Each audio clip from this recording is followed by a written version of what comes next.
안녕하세요. 이비인후과 전문의 정현정입니다. 비욘디 구독자 여러분들께 인사드릴 수 있게 돼서 매우 영광스럽게 생각합니다.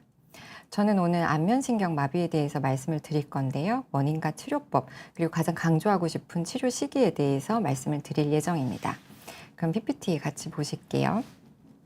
저스틴 비버라고 하는 유명한 팝스타가 있죠. 근데 우리 안타깝게도 람제이언트 증후군에 걸려서 월드 투어 콘서트도 취소하는 등의 이제 일이 있었는데요. 사진에서 보시다시피 일단 입을 웃고 있는데 한쪽 입꼬리만 올라가고 한쪽은 올라가지 않게 되고요. 눈을 감았는데 한쪽 눈만 감기고 한쪽 눈은 감기지 않고 있습니다. 안면 마비가 오게 되면 이처럼 눈이 감기지 않는 증상들이 생기게 되는데요.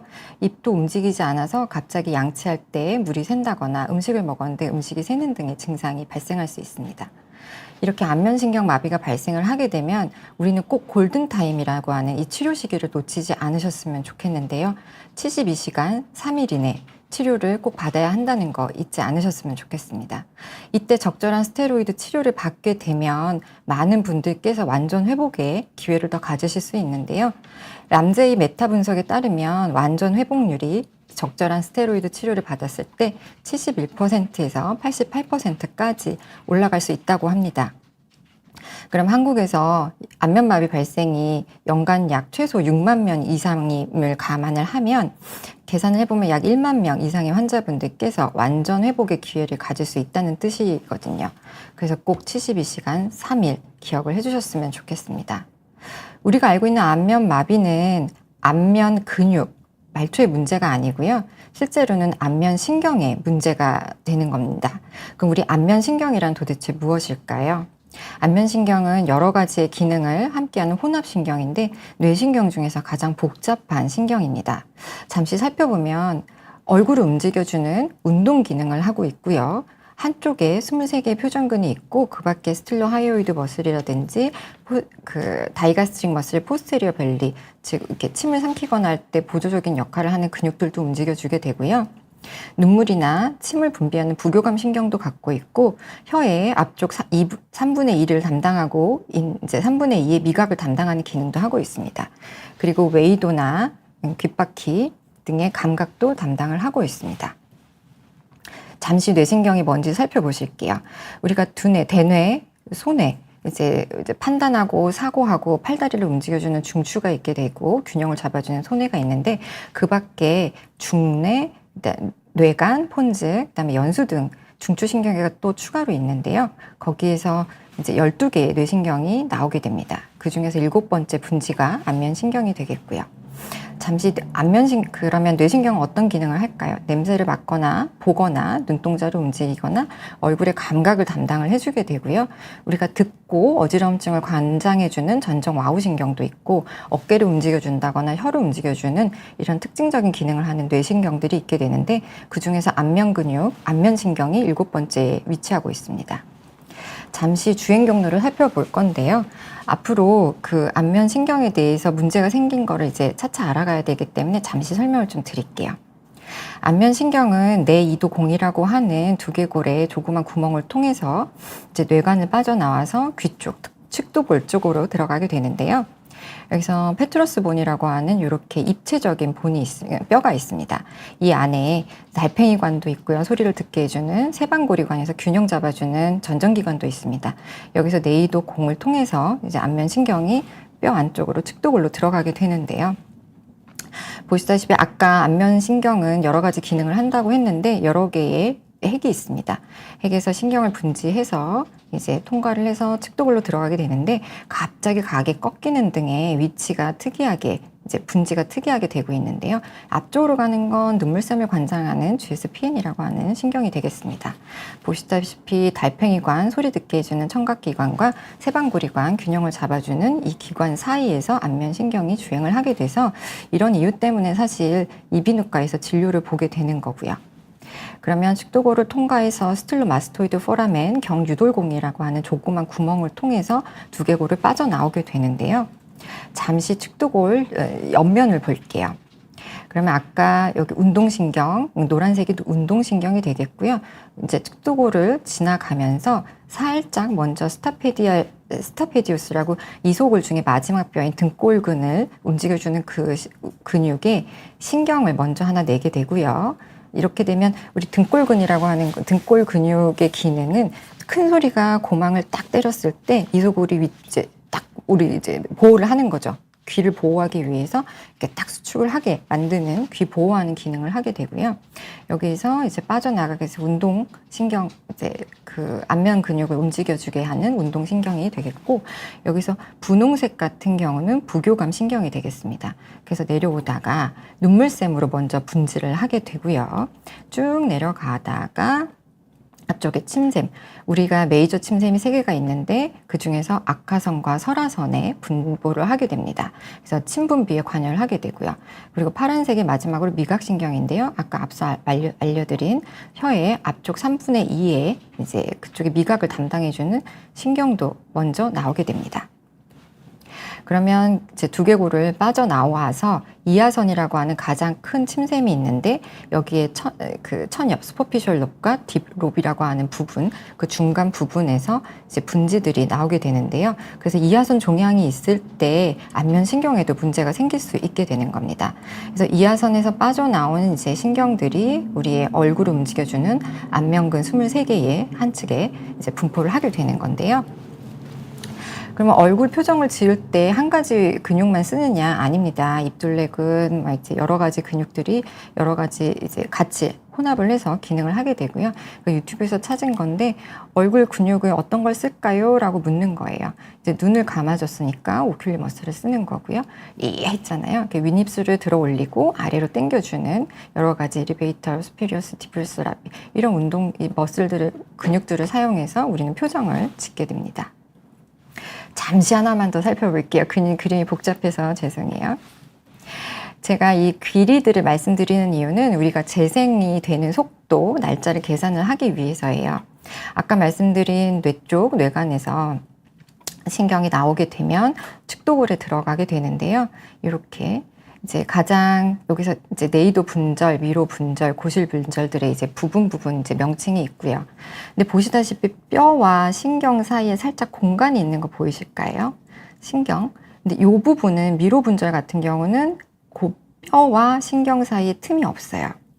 그리고 좀 더 내려가다 보면 다시 신경과 뼈 사이에 공간이 나오게 되는데요.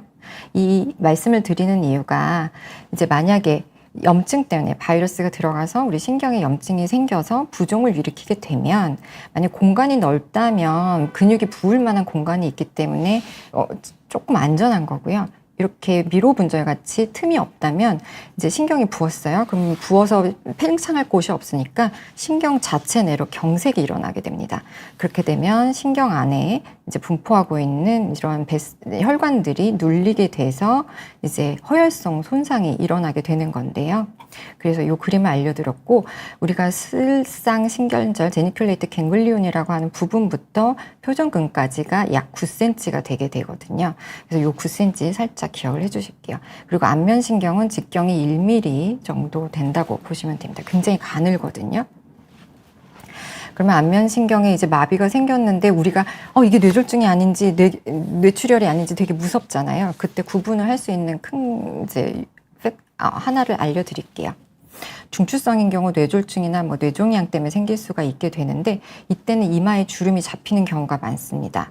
근데 말초성인 경우는 아까 측도골, 우리 안면신경 여러 가지 나오는 걸 봤잖아요.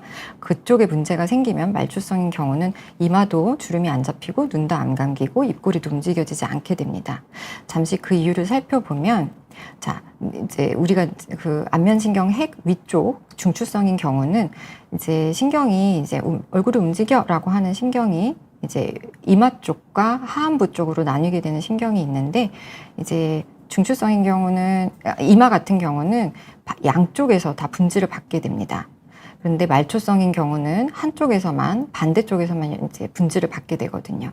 그래서 중추성에 문제가 생기게 되면 한쪽에 반대편에서 오는 신경들은 다 끊기지만 동측에서 내려오는 신경이 이마를 세이브하고 있기 때문에 이마는 움직여지게 되고요. 그래서 만약에 이마는 움직여지는데 입꼬리가 움직여지지 않게 되는 부분 마비가 생긴다 그러면 꼭 중추성을 감별하셔야 합니다. 다시 한번 저희 교과서에 나와 있는 그림인데요.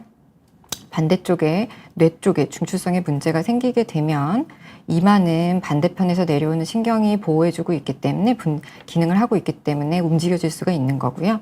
말초성인 경우는 양쪽에서 넘어온 신경이 모두 끊기기 때문에 완전 마비, 이마부터 눈, 입꼬리가 모두 움직여지지 않는 마비가 생기게 됩니다. 꼭 기억을 해주시지만 경증의 말초성 안면 신경 마비인 경우에도 이마가 움직여지는 경우도 있습니다. 그러나 우리는 늘 가장 위험한 위험한 경우를 간별 진단을 해야 되니까 기억해 주셨으면 좋겠습니다. 그럼 안면 마비가 생겼다. 그러면 우리는 그 손상의 정도를 어떻게 평가를 해야 될까요?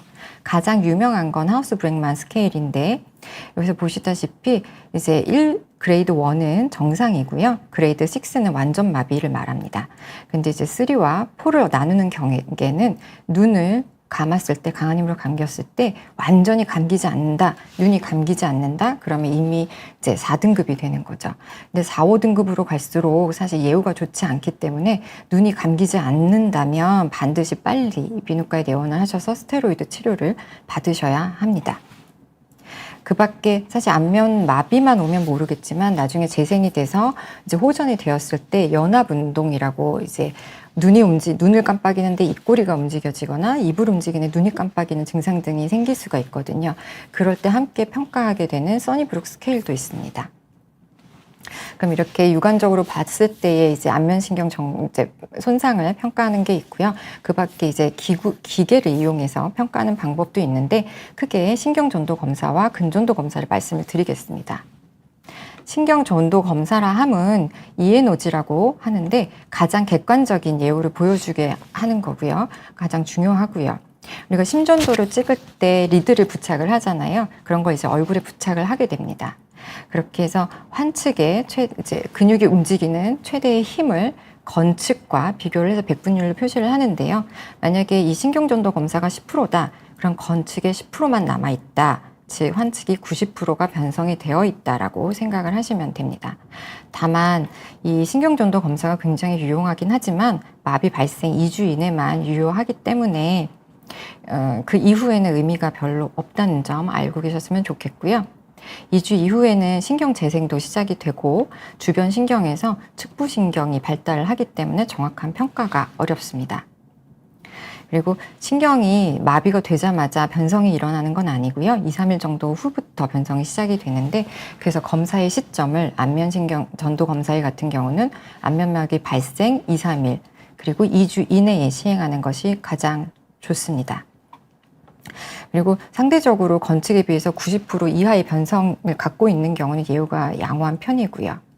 그리고 검사는 이제 신경 변성이 아까 2, 3일 이후에 진행이 된다고 말씀을 드렸잖아요. 그래서 검사하는 시점과 실제 손상 정도는 2, 3일 정도의 차이가 있을 수 있어요. 그래서 신경 전도 검사에 80%가 나왔다 그러면 실제는 한 90% 정도 손상이 될 수도 있습니다. 그러면 신경전도 검사와 안면마비의 회복 간의 관계를 우리는 가장 궁금해 하는데요. 만약 10에서 30%의 변성만 측정이 됐다면 회복 기간이 2에서 8주라고 생각하시면 되는데 아까 제가 슬상신경절에서 안면근까지가 약 9cm 정도 된다고 했잖아요. 실제로 재생이 되는 건 하루에 약 1mm 정도라고 생각을 하셨을 때 변성이 10에서 30%라고 하면 2에서 8주가 걸린다라고 생각하시면 돼요. 그리고 90% 이상이 변성이 됐다. 그러면 대략 10개월까지도 회복 기간이 필요하지만 완전 회복은 조금 불가할 수 있습니다. 그리고 벨마비 최초 2주 이내에 95% 이상의 변성이 나타났다면 50%에서는 불완전 회복이 될 수 있고요. 그런 경우는 안면신경 감압술에 적응증이 되실 수도 있어요. 그래서 이제 그 예후를 평가를 할 때 50% 미만일 경우는 한두 달 안에 회복이 될 수도 있고요. 그런데 이제 98%까지 변성이 되게 되면 300일도 이제 소요가 될 수 있습니다. 잠시 질문을 좀 볼까요? 그러면 맞습니다. 이따가 전 귀통증이 오더니 안면마비가 왔어요. 안면마비를 했으면 평생 무엇을 조심해야 되나요? 이건 제가 이따가 벨마비 전조 증상에 대해서 말씀을 드릴 때 같이 할 건데 전조 증상으로 귀통증이 굉장히 많이 있습니다. 50%까지도 있고요. 그리고 사실 안면마비가 오면 이비인후과 진료를 먼저 급성기에 받는 게 가장 중요하세요. 그래서 저희가 고용량 스테로이드를 먼저 쓰게 되고요. 이후에 이제 호전되는 양상을 봐서 여러 가지 치료를 하게 되는데 그거는 이제 뒷부분에서 말씀드릴 테니까 꼭 시청해 주셨으면 감사합니다. 그리고 얼굴을 움찔움찔 할 때가 있는데 마비일까요? 근데 움찔움찔 하는 건 안면 경련일 수도 있고요. 이게 금방 마그네슘이 부족해서도 있을 수도 있는데 마비가 아닐 경우도 많이 있기 때문에 내원을 해서 진단을 받아보셨으면 좋겠습니다. 90% 완치가 됐는데 재발도 올 수 있나요? 네, 재발이 올 수가 있습니다. 이따가 퍼센트 말씀드릴게요. 혀가 이상하더니 두통이 오더니 네, 혀 감각 이상을 해줄 수도 있으세요. 일단 강의 마저 진행하고 마지막에 또 말씀드릴게요. 우리가 유용한 신경전도 검사가 있는데 신경전도 검사가 만능은 아니거든요. 그래서 일단 신경무전도증, 간단하게 얘기해서 신경이 잠깐 타박상을 입은 거예요. 그거는 예후가 좋아요. 안면마비 변성률이 이제 ENOG가 40% 정도까지 해서 더 이상의 손상이 일어나지 않는데요. 이제 6일 안에 안면신경 검사했던 변성률이 뚝뚝 높아진다. 그러면 이제 위험한 게 되는 거죠. 그런데 이제 ENOG에서는 신경전도 검사에서는 이제 타박상만 입은 것이냐 아니면 축삭이라고 해서 이제 신경에 구리선이 있거든요. 전선으로 비교하면 우리 메인인 구리선이 있고 구리선을 감싸고 있는 피복이 있는데 그 구리선이 끊긴 거냐 그건 구분할 수가 있어요. 그러나 이제 그 구리선이 끊어진 거냐 완전히 전선이 끊어진 거냐 그거는 이제 구별이 안 가거든요. 나중에 뒤에서 또 말씀을 드릴게요. 그리고 ENOG는 그 신경 전도 검사는 2주 안에 이제 그 예후를 볼 수 있는 건데 그 이후에는 측정 결과가 정확하지 않다고 말씀을 드렸잖아요. 그럴 경우는 근전도 검사라고 이제 얼굴에다가 침을 꽂아서 하는 검사들이 있습니다. 이럴 때 이제 2주 이상이 된 만성까지는 아니지만 마비가 왔을 때 이제 사용할 수 있는 검사가 되고요. 이럴 때는 이제 다른 검사에서는 발견하지 못하는 이제 활동운동 단위를 찾을 수가 있어서 불필요한 검사는 피할 수 있다는 장점이 있습니다. 그래서 근전도 검사에 나오는 파형을 보고 저희가 재생이 될 것 같습니다. 아닙니다를 이제 말씀을 드리게 되고요. 그 밖에 중추성인 경우 내지는 재발을 여러 번 반복이 되는 경우 재발하는 경우 CT, MRI를 꼭 찍으셔야 하는데요. CT 같은 경우는 이제 신경이 이제 뇌관에서 빠져나서 축두골로 들어와서 어떻게 주행하는지를 이제 살펴를 보고요. 이 중간에 문제가 생겼는지를 이제 살펴를 보는 거고 MRI, 이제 네이도 MRI 같은 경우 이제 까만 게 신경이거든요. 여기가 세방고리관으로 가는 어지럼증 신경, 와우 그 청각기관으로 가는 이제 와우 신경인데 이 신경 중간에서 문제가 생기지도 않았는지 MRI 등으로 평가를 하게 됩니다. 그리고 아까 처음에 복잡하게 설명드렸던 이 그림이 있잖아요. 여기에서 이 기타 검사들을 하게 되는 이유가 안면신경에서 나오는 분지들이 어디에서 문제가 생겼을 경우 어느 부분에 이제 문제가 있겠구나라고 하는 걸 이제 짐작을 하기 위해서 그리고 예후 등을 좀 짐작을 하기 위해서 하는 검사들이 추가로 있게 됩니다. 여기서 말씀드린 것처럼 아까 운동신경, 노란색 운동신경에서 신경이 이제 주행을 하다가 이소골, 마지막 등골글 반사를 유발시키는 이 등골글 반사, 이 신경, 이 위쪽에서 끊겼다 그러면 이 반사는 나오지 않겠죠. 그리고 여기 분홍색, 이제 침과 눈물을 분비해주는 이 부교감 신경에서 문제가 어느 레벨에서 생겼냐. 만약에 가장 윗부분에서 생겼다. 그럼 눈물도 안 나오고 침도 안 나올 거예요. 근데 중간 부분에서 다쳤다면 눈물은 나오고 침은 분비가 되지 않을 거예요. 그리고 만약에 미각은 괜찮은데 미각은 문제가 없다. 그럼 더 아랫부분에서 다치게 된 거죠. 그래서 눈물 분비 검사, 등골 반사 검사, 타액 분비 검사, 미각 검사 등을 진행을 할 수가 있습니다. 그럼 신경이 아까 말씀드린 그 축삭, 그 구리선만 망가졌느냐, 피복만 망가졌느냐, 완전히 끊겼느냐, 이 정도에 대해서 이제 말씀을 드릴 거예요. 그러자면 잠깐 정상 세포 구조를 먼저 좀 알아보실 건데요. 이렇게 우리 신경은 세포체라고 하는 이제 핵이 있는 요런 이제 머리가 있고요. 그리고 이제 구리선이 쭉 신경을 전달을 해주고 있습니다. 그리고 이제 구리선을 감싸고 있는 피복이 있는데 이걸 마리집 세포라고 하는데요. 여기서 신경이 쭉 순서대로 내려가는 것보다 마리집을 건너뛰어서 도약전을 하게 되면 신경이 더 빨리 신속하게 전달이 될 수 있어서 마리집 세포가 있는 거고요. 그래서 이게 구리선을 감싸고 있는 마리집 이제 세포가 있고, 여기에서 마리집 세포만 다쳤다 그러면 신경이 타박상을 입은 거라 완전 회복이 가능합니다. 구리선만 끊겼다, 마리집 세포는 정상이고 그래도 완전 회복이 됩니다. 그래서 이제 우리가 수초만 마리집 세포만 망가진 걸 신경 차단이라고 부르고요. 그래서 구리선이 망가진 걸, 구리선만 끊긴 걸 축삭 절단이라고 합니다. 이제 전자현미경에서 보면 이제 축삭 구리선이 있고 감싸고 있는 전선이 있게 되는 거죠. 그런데 전선을 먹여 살리는, 우리 신경 섬유를 먹여 살리는 혈관들도 이렇게 구성이 되고 있는 게 보이고요. 얼굴 안면 신경에는 약 4,000개의 신경 섬유들이 이제 분포를 하고 있어요. 그래서 구리선과 마리집 세포를 감싸고 있는 신경 내막이라는 게 있고, 이제 여러 개의 뭉치를 같이 담당해주고 있는 신경 주위막이 있고요. 그다음에 신경 전체를 감싸고 있는 신경 외막이라는 구조도 갖고 있습니다. 잠시 혈관 공급을 볼 건데요. 제가 아까 말씀드린 이유가 그 뼈 사이에 신경과 뼈 사이에 공간이 있다고 하면 염증 때문에 신경이 부었을 때 그래도 덜 타격을 받을 수 있는 확률이 있는 건데, 신경이 부어서 이 뼈 안에 꽉 끼게 되면 경색이 일어나게 되는 거죠. 혈관도 눌리고 염증 때문에 붓고 해서.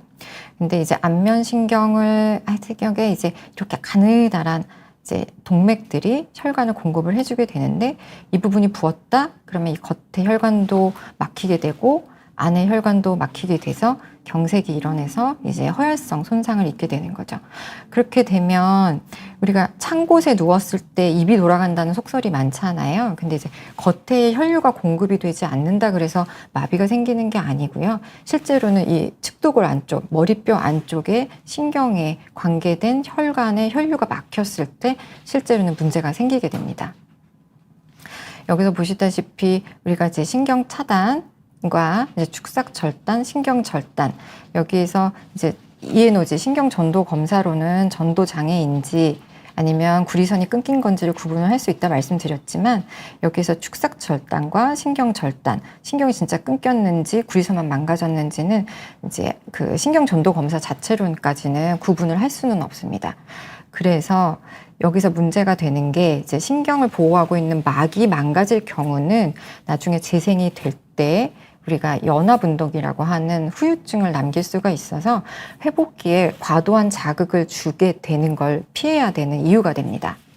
그래서 이렇게 신경 내막이 망가지게 되면 왈러리안 변성이라는 게 일어나게 돼서 불완전 회복의 가능성이 높아지게 되는 거고요. 그래서 이제 하나만 더 말씀을 드리면, 이렇게 구리선, 전선이 있고 구리선을 감싸고 있는 마리집 세포가 있는데, 이곳만 망가질 경우는 1도 신경 차단, 구리선이 끊기고 마리집 세포는 유지가 될 때가 축삭 절단, 그다음에 신경을 감싸고 있는 신경 내막, 주위막, 외막이 모두 망가지는 걸 신경 절단이라고 합니다. 그러면 신경 섬유가 모두 동일하게 망가지느냐? 그건 아니에요. 아까 말씀드린 것처럼 그 구리선만 망가질 수도 있고 마리집 세포만 망가질 수도 있고, 외막, 주위막, 내막이 모두 각종 단계가 혼합해서 손상이 일어나게 되는 거거든요.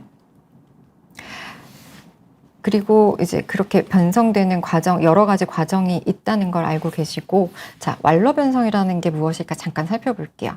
그러니까 세포가 망가지게 되면, 이제 신경이 망가지게 되면 이제 말초부로 퇴행이 진행이 되게 되는데, 손상하고 약 24시간 이내에 일어나게 됩니다. 구리선과 구리선을 감싸고 있는 피막이 변성이 되고, 그 피막을 구성하고 있는 세포들이 팽창이 돼서 이제 신경이 파괴가 되는 거죠. 손상 2주가 지나게 되면 그 구리선 자체의 직형도 감소를 하게 되고요. 이 표에서 말씀드리고 싶은 건, 변성이 많다, 그 신경 변성이 90% 넘어갔다 그러면 이 왈러 변성이 1주 안에 종결이 됩니다. 그럼 회복의 가능성이 없거든요. 그래서 이때 안면신경 감압술을 고려를 하게 되고요.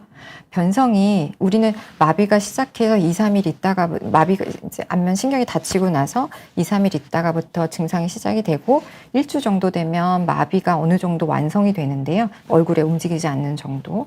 근데 경할 경우는 4주까지도 계속적으로 변성이 될 수가 있고 이 기간까지 우리는 과도한 자극을 주거나 하시면 재생에 방해가 될 수 있다는 겁니다. 그리고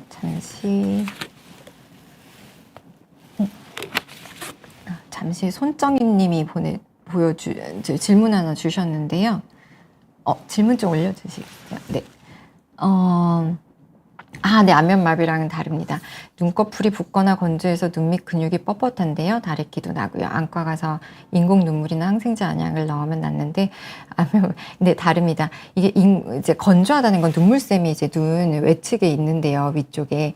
여기에서 눈물이 만들어지면 눈을 지나서 코 쪽으로 넘어가게 되는데, 이제 근육의 힘이 조금 약하거나 해서 마비는 아니지만, 펌핑하는 힘이 약하면 눈물을 만들어 놓고도 이제 못 가거나 아니면 이제 건조하게 되는 건 이제 안구를 감싸고 있는 막이 이제 지질층이 이제 불규칙하게 분포를 하게 돼서 그렇거든요. 근데 눈밑 근육과 이제 뻣뻣한 건 좀 관계가 없고 다래끼는 눈물샘, 이거 이제 눈썹이 나는 그 모공이 막혀서 다래끼가 나는 거고요. 그래서 요거는 좀 다릅니다.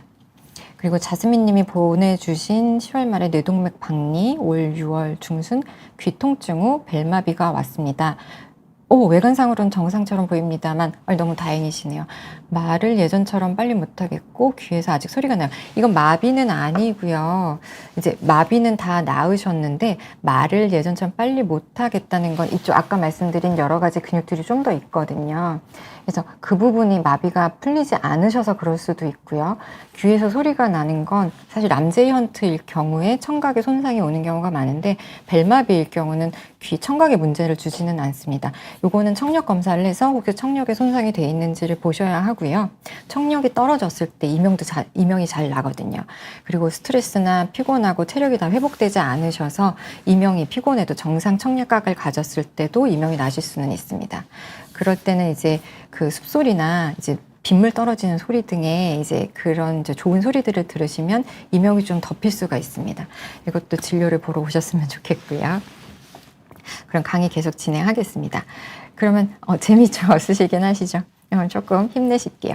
말초신경 손상이 된 다음에 당연히 우리는 재생의 과정을 또 겪습니다. 잠시 재생되는 과정을 보면 이제 손상이 된 부분으로 이제 신경이 끊겼을 때 이 슈반세포라고 하는 세포들이 이제 연결이 되게 됩니다. 끊긴 곳으로 가자 하면서 이제 진행을 하게 되고 그렇게 해서 외관이 통로가 완성이 되면 이 구리선이 이제 말초 쪽으로 자라 들어가게 됩니다.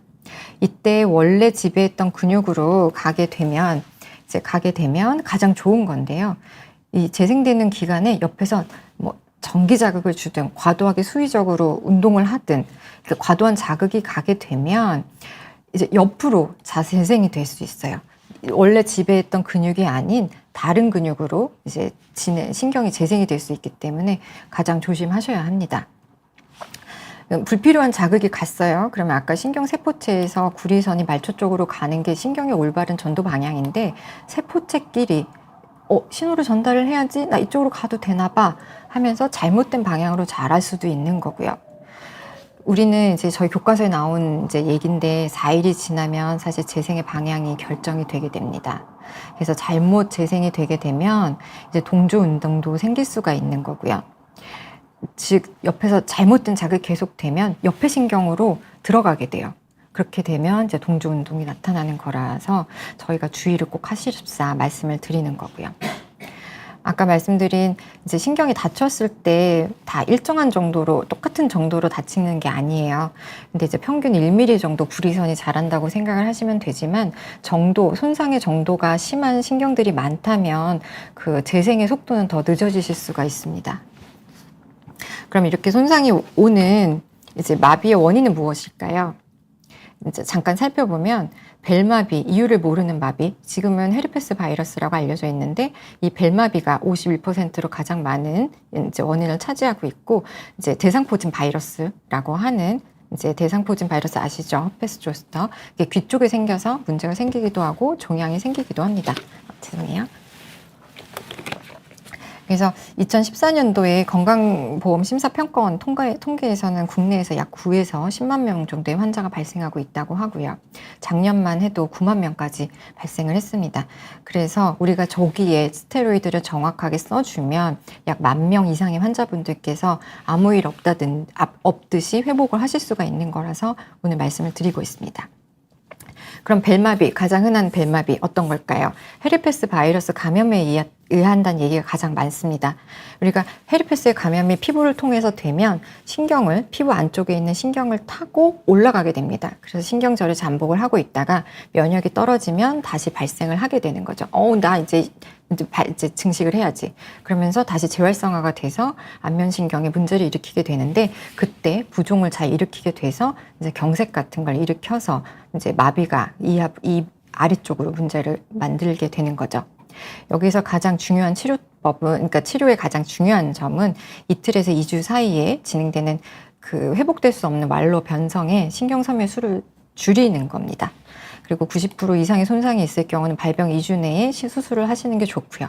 그래서 저는 환자분들께서 적어도 발병 2, 3일 안에 2주 내에 병원에 오셨으면 좋겠는데 시기가 지나서 오시는 환자분들께는 예후를 좀 정확하게 말씀드릴 수 없어서 좀 안타까웠던 적이 많았거든요. 그래서 2주 이내에 꼭 방문을 해주셨으면 좋겠습니다.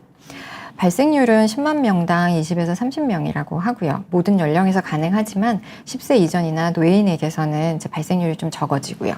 임신하시면 조금 확률이 높아지고 당뇨가 있고 과거에 이제 걸리셨던 적이 있으면 또 걸리실 수가 있어요. 보시다시피 9%에서 과거에 걸린 적이 있으세요. 그리고 8%에서는 가족력을 가지고 있고요. 대부분이 저절로 이제 자연 회복이 가능해요. 그렇기 때문에 치료를 받지 않아도 완치가 될 수는 있지만 치료를 받지 않은 환자 중에 71%에서 완전 회복을 하지만 13%에선 미세한 후유증, 16%에선 영구적인 후유증이 남을 수 있기 때문에 스테로이드 치료 여러 번 강조를 해드리겠습니다. 회복되지 않으실 수 있는 환자분들을 위해서 이제 말씀을 드립니다. 임신하시고 나서 임신 이제 말기 또는 출산하신 직후에 마비가 오는 경우가 좀 많으세요. 비임신기에 비해서 3.3%나 많거든요. 근데 이렇게 이제 임신을 하셨을 때 마비가 생겨도 실제로는 조기 출산이라든지 저체중아, 선천성 기형 등과는 관계가 없으시다는 거 말씀드리고 싶고요.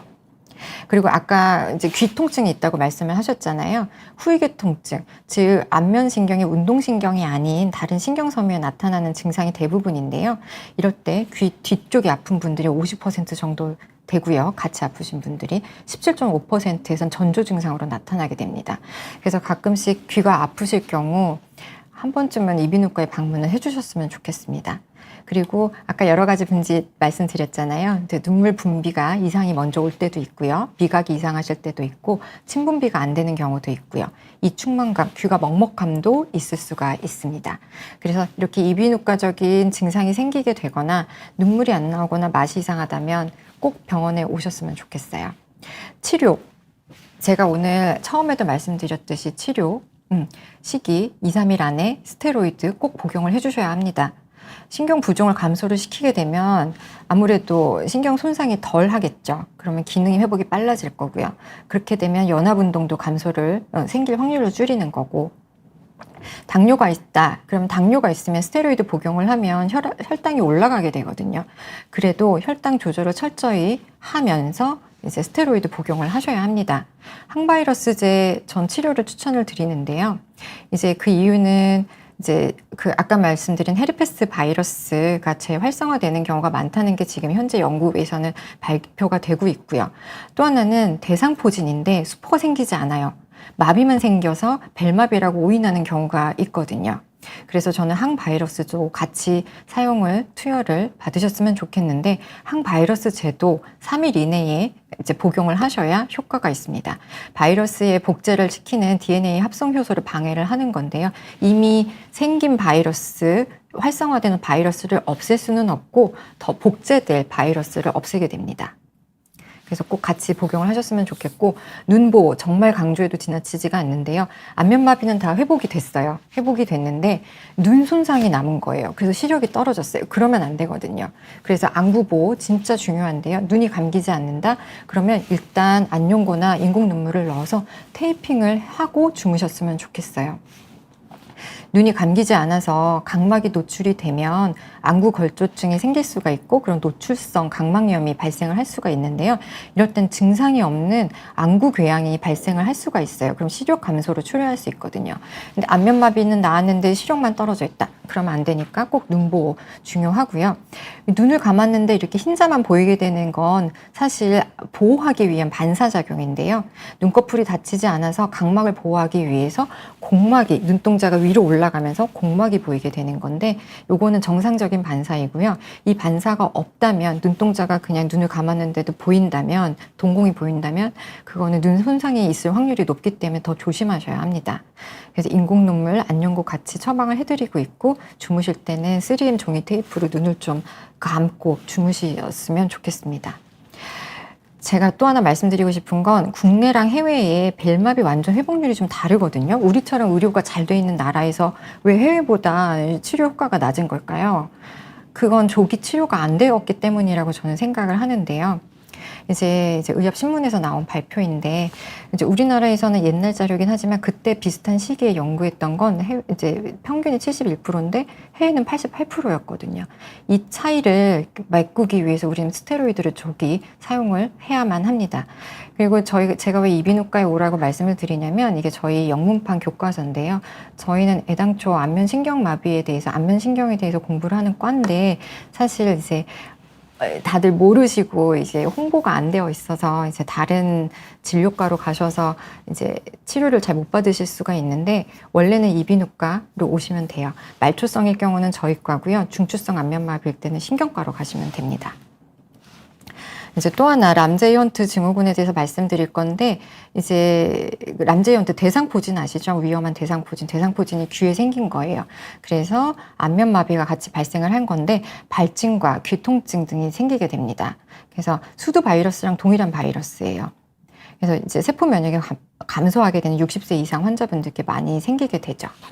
그래서 피부에는 이렇게 신경절을 따라서 발생을 하게 되고, 귀가 빨갛게 되거나 입천장에도 수포가 잡히게 되고, 외이도에도 이렇게 수포가 잡히게 됩니다. 그럴 경우는 아까 기억하실까요? 그 달팽이관, 청각기관과 세방고리관, 그 사이로 안면신경이 지나가고 있었는데, 이 수두 바이러스, 이제 대상포진 바이러스는 신경막을 침범하는 경우가 이제 헤르페스 바이러스보다 경우가 많고 세기 때문에 이제 난청이라든지 청각가면이라든지 어지럼증의 증상 등이 동반이 될 수가 있어요.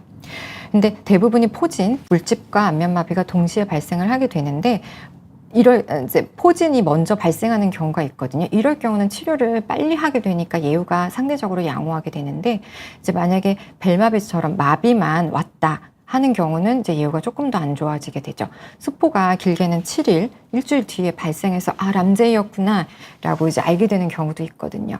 그래서 저는 벨마비라고 해도 항바이러스제 투여를 추천을 드립니다.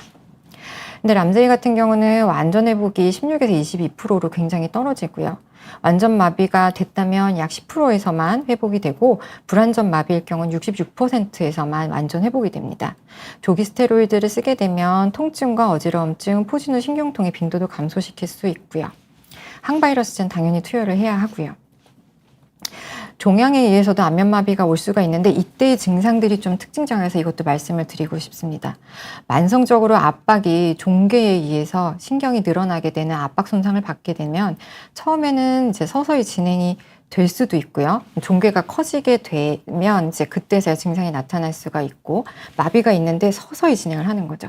그리고 짧은 시간 안에 나았다, 나빠졌다 반복을 하게 되는 거예요. 그리고 안면신경, 이마, 눈, 입꼬리, 뺨이나 입꼬리, 목, 이 중에서 분지별로 서로 다른 등급의 안면마비가 보일 수도 있고요. 근데 위축은 심하고 비대칭이 심한데 움직이면 더 좋을 수가 있어요. 그리고 연합운동이랑 같이 시작하는 안면마비가 있을 때도 이제 종양을 의심을 하셔야 되고, 안면마비의 형태가 이상하게 호전과 악화를 반복하는 경우도 종양을 의심을 해주셨으면 좋겠습니다. 그 이유가 없이 경도의 안면 마비라 하면 움직이지 않는 거거든요. 이렇게 경도의 안면 마비가 움찔움찔하는 게 아니고 움직이지 않게 되는 안면 마비가 계속 유지가 되는 경우도 조금 조심을 하셨으면 좋겠습니다. 그 밖의 원인들은 이제 중이염 때문에, 심한 중이염 때문에도 생길 수 있고, 골절, 머리를 다쳐서 축두골 골절이 발생해서 생길 수도 있고, 에이즈, 라인병. 라인병은 제가 이 사진을 가져온 게 라인병 진드기에, 참 진드기에 물리게 되면 이런 타겟 모양의 이제 유주성 홍반이 생기게 되는데, 여기 이제 되게 유명한 모델 자매거든요. 지지 하디드, 벨라 헤디드라고 하는. 근데 이 분이 이제 이 라인병에 걸렸었다. 지겨우실까봐 사진 갖고 왔어요. 그리고 분만 손상에 의해서도 마비가 생길 수는 있는데 대부분 완전 회복합니다. 그 밖에 당뇨는 혈류 변성을 일으키기 때문에 미세 혈관 장애가 생기기 때문에 안면마비가 좀 잘 올 수 있고요. 그 밖에 갑상선 기능 저하나 급성 골수성 백혈병이 있을 때도 좀 생길 수 있습니다. 가장 중요한 이제 안면 동조 현상을 좀 말씀을 드리려고 하는데 들어보지 못하실 수도 있으세요.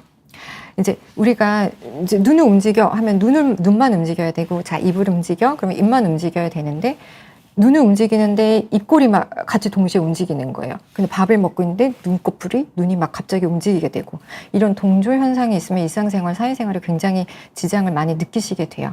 가장 흔한 타입이 입을 움직일 때 눈을 움직이는 거고요.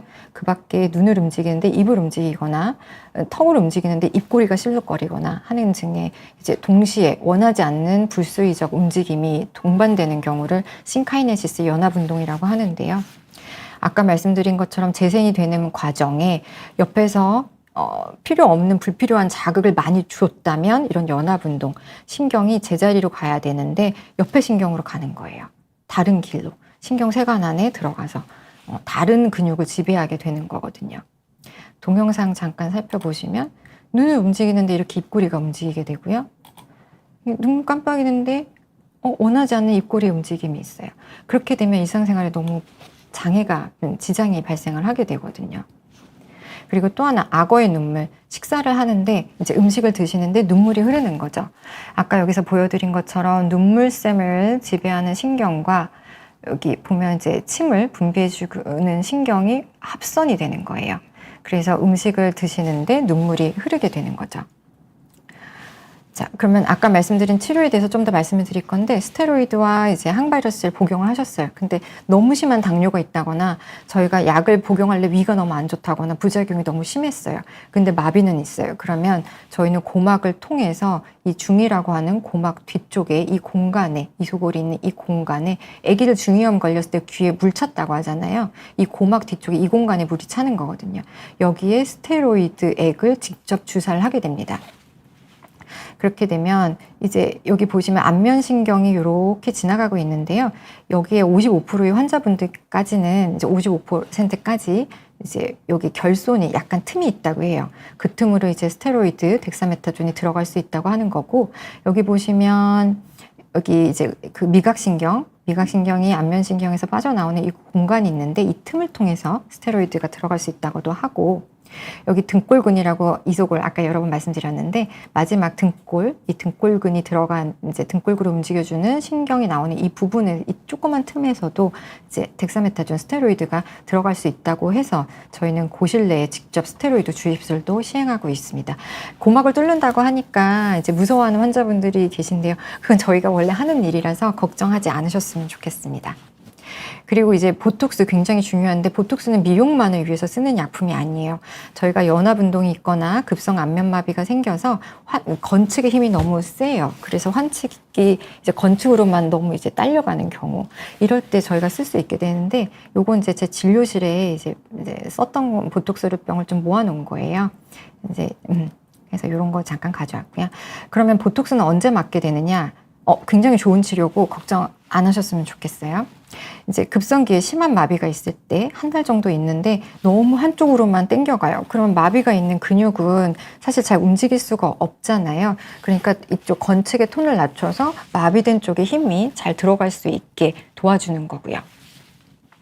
그리고 안면마비 후에 생긴 동조 현상, 아까 막 움찔움찔 했잖아요. 이때 관련된 근육에다가 보톡스를 놓게 되면 그 현상이 줄어들게 돼서 일상생활이 편해지십니다.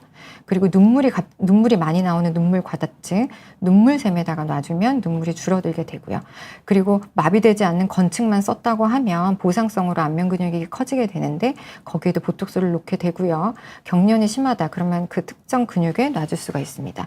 그리고 마비가 발생을 하게 되면 건측이든 환측이든 깊은 주름이 생길 수가 있는데 그걸 예방하기 위해서 내지는 치료하기 위해서 보톡스를 쓰실 수도 있어요. 그리고 내과적인 질환이나 고령 때문에 수술이 불가할 경우에도 저희는 보톡스를 쓸 수 있습니다. 그리고 보톡스 이외에도 이제 미용 목적에 이제 알려진 스컬트라나 리쥬란이나 이제 근육의 변성이 확인이 되면 재생을 위해서 놓기도 하고 연합 운동이 너무 심할 경우 쓰기도 합니다.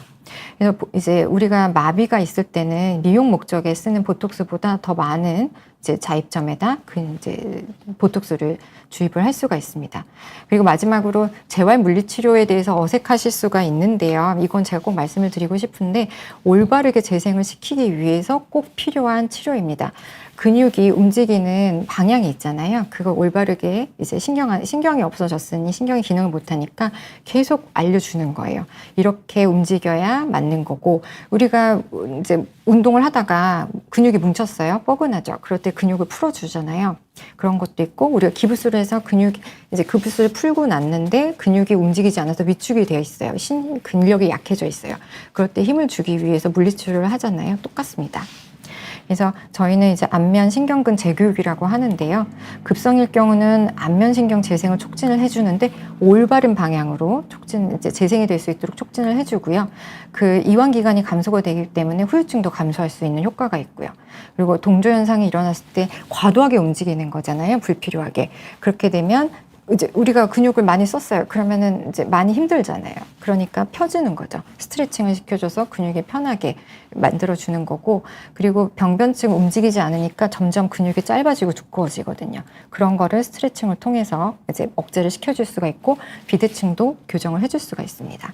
그럼 잠깐만 보여드릴 건데요. 저희 환자분들께서 마비가 오면 되게 심각하게 생각을 하시지만 실제로 집에서도 셀프로 마사지를 하셔야 되는데 잘 안 하셔서 제가 간단하게 좀 보여드리려고 하는데요. 거울을 보시고, 이제 눈 같은 경우는 이쪽 코 쪽에 근육이 붙기 때문에 여기 근육을 잡으시고, 아까 이제 동그란 눈 근육과 입 근육은 동그랗거든요. 여기를 잡아주시고 이렇게 눈 근육 위아래를 같이 이렇게 잡아 당겨주세요. 입 근육은 근육이 이제 뼈에 붙어 있진 않거든요. 그래서 한쪽을 잡으시고 이렇게 움직여주시고 반대편도 입둘레 근을 따라서 이렇게 해주시면 돼요. 근데 중요한 거는 이제 이쪽 중안부거든요. 그런데 중안부를 하실 때는 이제 헷갈려요. 그래서 제가 외우는 법을 간단하게 좀 만들었는데요. 자, 기억하실게요. 우리 여기를 0도라고 하고 여기를 90도라고 할게요. 0도, 30도, 45도, 90도, 아래쪽 45도를 기억을 해주세요. 그리고 마비가 왔더라도 일상생활이 너무 피곤하고 지치시면 셀프 스트레칭이 사실 힘드실 수가 있거든요. 그럴 때 일단은 입에다가 엄지손가락을 넣으세요. 그래서 0도, 고개를 약간 들어주시면서 0도, 잘 보이실까요? 30도 이렇게 당겨주세요. 90도, 30도, 45도, 90도, 이쪽에서 입가로 45도. 이렇게 한 부위당 조금 천천히 지그시 5번 정도 반복을 해주세요. 그래서 눈과 여기 보시면 알륜근과 입 근육은 동그랗거든요. 눈 근육과 입 근육은 동그래요. 그래서 한쪽을 잡고 위아래로 당겨주시고 가운데 부분은 0도, 30도, 45도, 90도, 아래쪽 45도 다 입술을 향해서 당겨주시면 스트레칭이 잘 됩니다. 그리고 여유가 있으시다면 입안에 손을 넣고 하나만 더 이제 풍선불기처럼 하는 건데 손을 넣고 이렇게 밀어주세요. 그러면 안쪽에 있는 부시네이터라고 하는 근육이 이제 스트레칭이 잘 되거든요. 그리고 또 하나 이제 목 쪽에 근육이 있는데 이 광경근이라고 하는 근육을 여기를 한쪽 뼈를 잡고 이제 이렇게 45도 위쪽으로 늘려주세요. 안면신경이 목까지 지배를 하고 있기 때문에 연축 운동, 이제 동조 현상이 나타나면 이 목 근육까지도 움찔움찔 할 수 있거든요. 그리고 또 하나 추가하면 이마 이렇게 늘려주세요. 그렇게 하시면 이제 마비가 생겼더라 그래도 이제 셀프 마사지를 하시게 되면 훨씬 더 회복이 잘 되거든요. 그래서 이렇게 물리치료 같이 좀 셀프로 하시는 거 말씀을 드리고 싶고요. 이제 저희 병원에서 하는 방식인데요. 마비가 발생을 하시게 되면 당연히 약물치료 먼저 하셔야 되고요. 그다음에 2주 이내에는 신경전도 검사, 2주 이후에는 근전도 검사를 하게 되고 과도한 표정도 과도한 자극이랑 같은 말이거든요. 그래서 회복이 되기 전까지는 과도한 표정, 혼자 빨리 나아야지 하면서 막 과도하게 눈도 감아보고 입도 더 움직이려고 하시면 오히려 방해가 됩니다. 그렇게 과도한 표정은 안 하시는 게 좋고요. 그다음에 재활 치료, 이제 저희 병원에 오시면 물리치료사 분들이 전문적으로 이제 마비만 담당을 하고 있는데 그렇게 해서 치료를 하실 수도 있고 제가 좀 전에 보여드린 것처럼 0도, 30도, 45도, 90도, 아래쪽 45도 그리고 이마와 목, 눈과 입 셀프로 이제 마사지를 하시면 도움이 되고요. 그리고 또 하나가 눈을 뜨는 근육은 안면신경이 아니거든요. 5번 신경인데 이제 눈을 뜨는 이제 마비가 생기게 되면 눈이 작아질 수 있으니까 눈을 크게 뜨는 연습을 좀 해주시면 되는데요. 그때는 이마가 움직여지시면 안 돼요. 그래서 이마가 거울을 보면서 이마가 움직여지지 않는 걸 확인을 하시고 눈을 크게 뜨는 운동을 하시는 거예요. 그것까지 해주시고 이제 저 같은 경우는 근육에 변성이 있는지 알아보기 위해서 초음파 검사도 시행을 하고 있는데 근육의 변성이 확인이 되면 이제 리쥬란 스컬트라 같은 이제 다른 주사 치료도 병행을 하고 있습니다. 그리고 걱정을 이제 많이 되시는 건 알지만 이제 심리적으로도 이제 조금 케어를 같이 해주셔서 긍정적인 마음이 있다면 회복이 더 잘 되잖아요. 그래서 심리적, 정서적인 케어도 좀 해주셨으면 좋겠습니다. 저희 병원 환자분들 중에 이제 사진을 가져온 건데 이렇게 눈이 감기지 않았는데 눈이 감겼고요. 눈이 감기지 않았는데 감기고 이렇게 회복이 되시고 이렇게 근데 입이 한쪽으로만 당겨가고 한쪽이 움직이지 않았는데 이렇게 잘 움직여지시게 됐어요. 그래서 마비가 오더라도 너무 걱정하지 마시고요. 치료를 빨리 받으시면 훨씬 더 좋은 결과가 있으니까 그 점 꼭 염두에 두셨으면 좋겠습니다. 오늘 제 강의가 도움이 많이 되셨으면 좋겠습니다. 들어주셔서 감사합니다.